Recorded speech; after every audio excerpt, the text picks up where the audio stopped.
What would you do if the people you sacrificed everything for turned their backs on you in your darkest hour? Sarah had always believed in doing the right thing, even when it hurt. At 38, she was a nurse with a heart too big for her own good, the kind of person who'd stay late at the hospital to hold a patient's hand or skip her own lunch to cover a colleague's shift. When her husband, Mark, told her his parents were struggling, both battling chronic illnesses that left them frail and housebound, she didn't hesitate.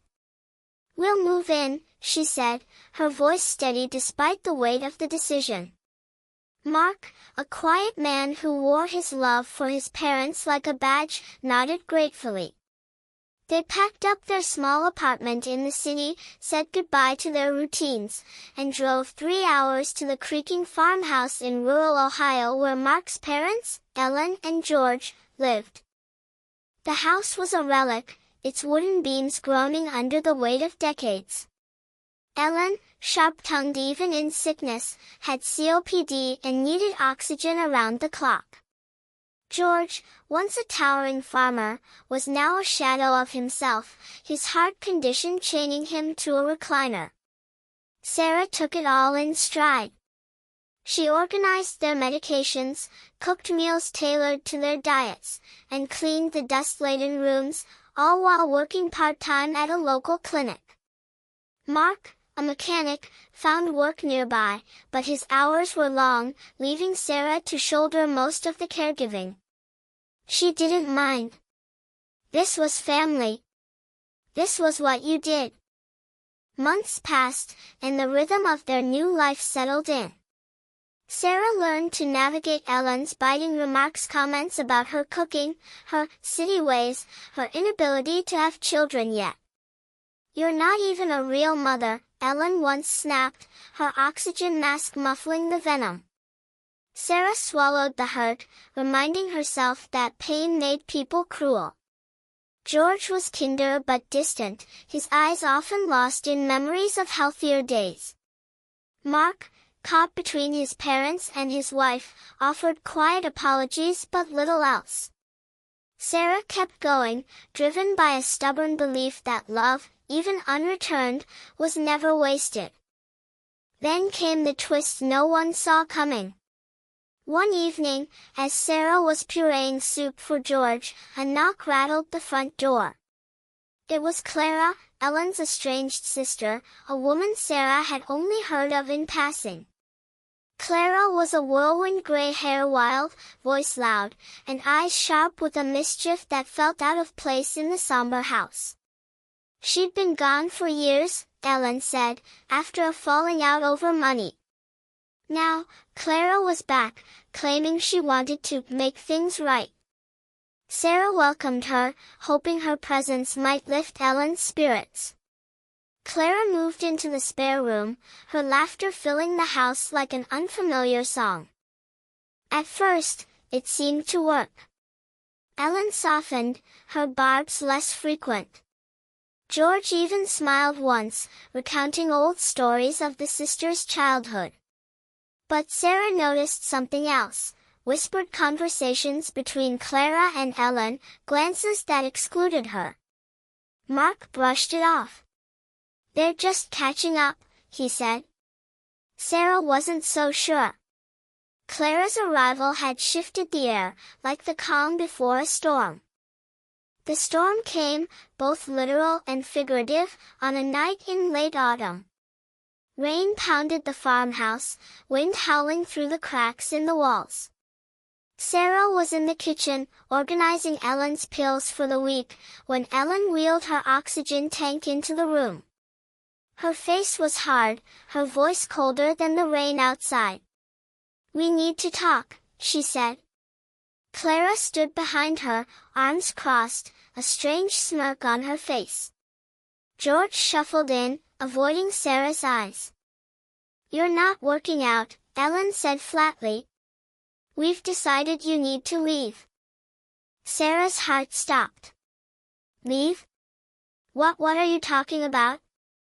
"You're not family," Ellen continued, her words cutting like glass. "Clara's here now. She'll take care of us." You've been intrusive. We don't need you anymore. Sarah looked to George, then to Mark, who'd just walked in, his face pale. "Mark, what's happening?" she pleaded. He stared at the floor, silent. Clara spoke up, her voice dripping with false sympathy. "It's for the best, dear. You've done enough." "Done enough?" Sarah's voice cracked. She'd given up her job, her home, her life. She'd scrubbed floors, managed doctor's appointments, held Ellen's hand through coughing fits. And now, this? I don't understand. Why? Ellen's eyes narrowed. "You're not one of us. Never were." The words landed like a slap. Before Sarah could respond, Clara handed her a suitcase, her suitcase, already packed. "Best you go now," Clara said. "Storm's bad, but there's a motel in town." Sarah turned to Mark, her last hope. "Say something," she whispered. He opened his mouth, then closed it, his silence louder than the thunder outside. Numb, Sarah took the suitcase. The rain soaked her instantly as she stepped onto the porch, the door slamming behind her. Lightning lit up the sky, revealing the endless fields that surrounded the house. She had no car. Mark had driven them here and the nearest town was miles away. Her phone was dead, her clothes drenched. She stood there, shivering, the weight of betrayal heavier than the storm. But Sarah wasn't one to break. She started walking, the suitcase dragging behind her. Each step was a choice, a refusal to let their cruelty define her. The rain stung her face, but it also washed away the fog of her devotion. She'd given everything, and they'd thrown her out like trash. Yet, as she walked, a fire kindled inside her. She wasn't done living. She wasn't done loving. Hours later, soaked and exhausted, she reached the town's only motel. The clerk, an older woman named Ruth, took one look at her and offered a warm towel and a cup of coffee.